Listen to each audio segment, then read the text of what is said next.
Okay, good morning everyone. In the last class, we have come across the module 1 where we have been discussed about a digital universe.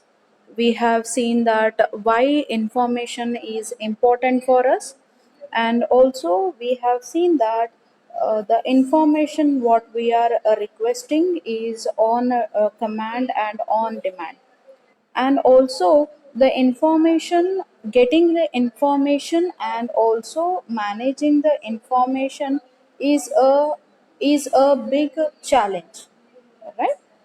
So we have seen what is a data, and from where we can fetch the data. It is from the individuals, right? And the businesses what we are coming across, the digital form of the data where you are storing it in terms of zeros and ones, and you are making sure that the data is available at the faster rates, right? And why it is important for us to convert to a digital data, we have seen the various factors, like increase in the data processing capabilities, lower cost of the digital data, affordable and faster communication technology, and proliferation of applications and smart devices. And also, I've been said that how we can fetch the data and why it is important. For example, we get the data from customers, we get the data from the products, from the medical field and the seismic, and even from the astro world, right? Where they have been predicting all, you can say they have been predicting of the earthquakes, it can be of the weather forecast, all right? So this is all being done based on the information available. Now, the moving on, we have seen the types of the data where we have come across the structured data and unstructured data. Right? I have said structured data. The best example is a database management system where you arrange the data in terms of rows and the columns, and the unstructured data where you are not having a specific type, right? It is all in a haphazard. You have to take that one, you have to make sure you arrange in a systematic manner, then it becomes your structured data, right? So this all unstructured data, it's more than 80% of our unstructured data you have to convert into the structured data. For this purpose only, the bigger data analytics is being there, right? So you might have heard the designation as a system analyst, right? The data analyst. So what these people do is they are working only on this huge data, and they make sure that how this can be put in a, what do you say, a structured form, so that they are going to get the solutions for the customers, right? So now you make a huge number of the calls, you receive the calls, you get the calls, sometimes the calls will be skipped, right? For every moment your call, your seconds also is being recorded.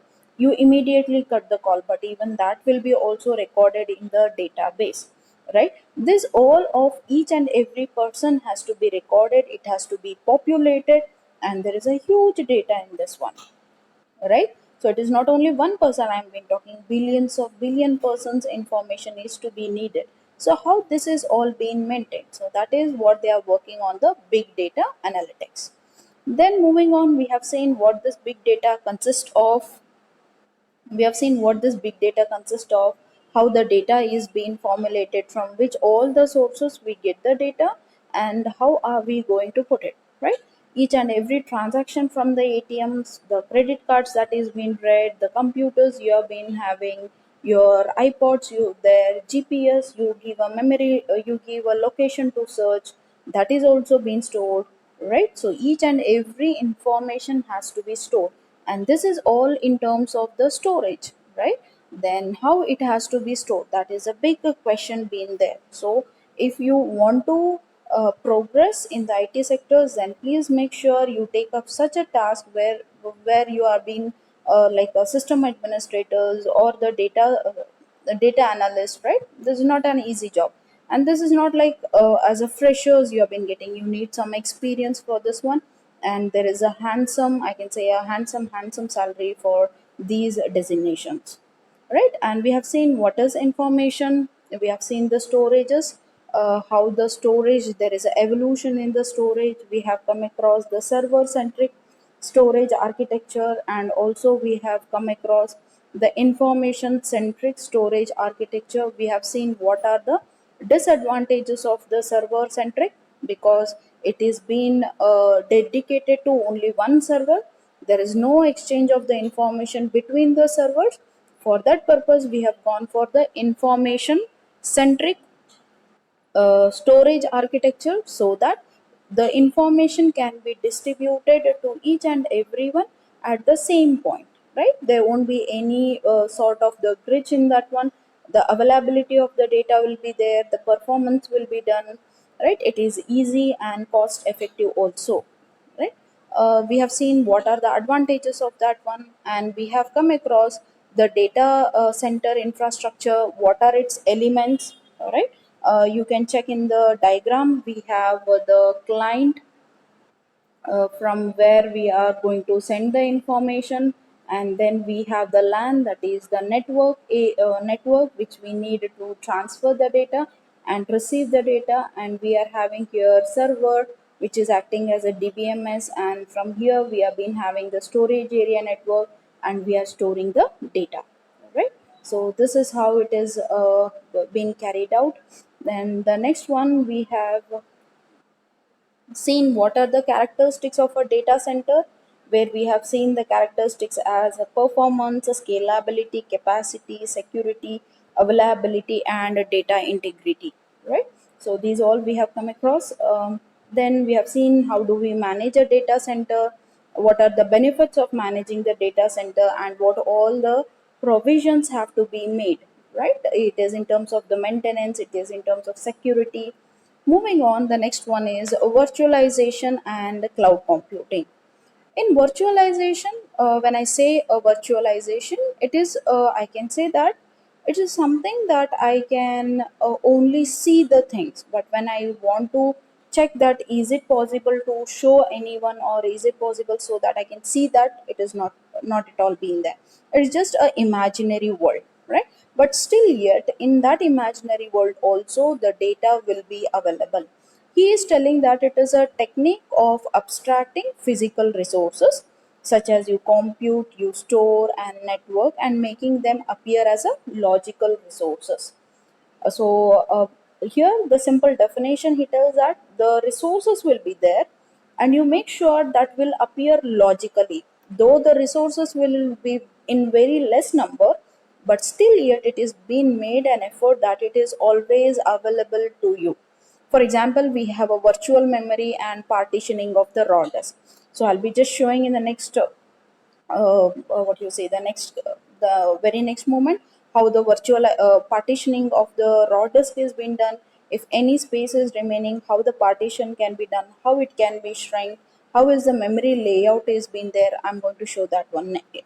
Okay, the next one, we can say that in virtualization we can do the pooling of the resources, right? So that it is available. Hope you might have heard there will be like something called as pool campus, right? Pool campus is what the companies will come, all the people will be coming there, they give their interviews.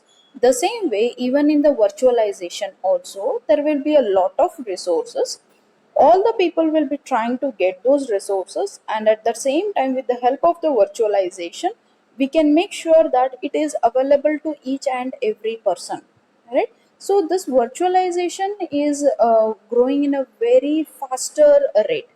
Okay, to help with this virtualization, as I said, it is he tells that it appears to be as a physical resource available for you, but in a logical sense, right? So that physical resource is not available, but partially it will be available for you. Then how is it important that it will be made available to you at the time? So for this purpose, they have been going, what happened, the market needs for everyone is increasing, everyone wants to store the data at a very what you say.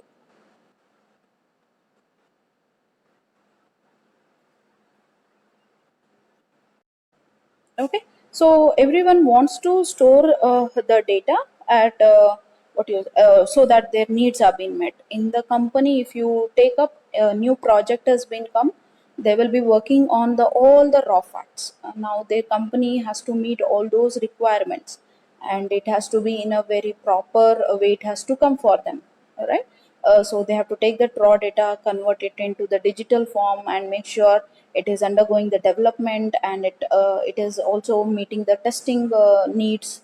So these all the things will be there. Now when if this huge requirement is being there, then how they can make sure the resources are available to each and every person.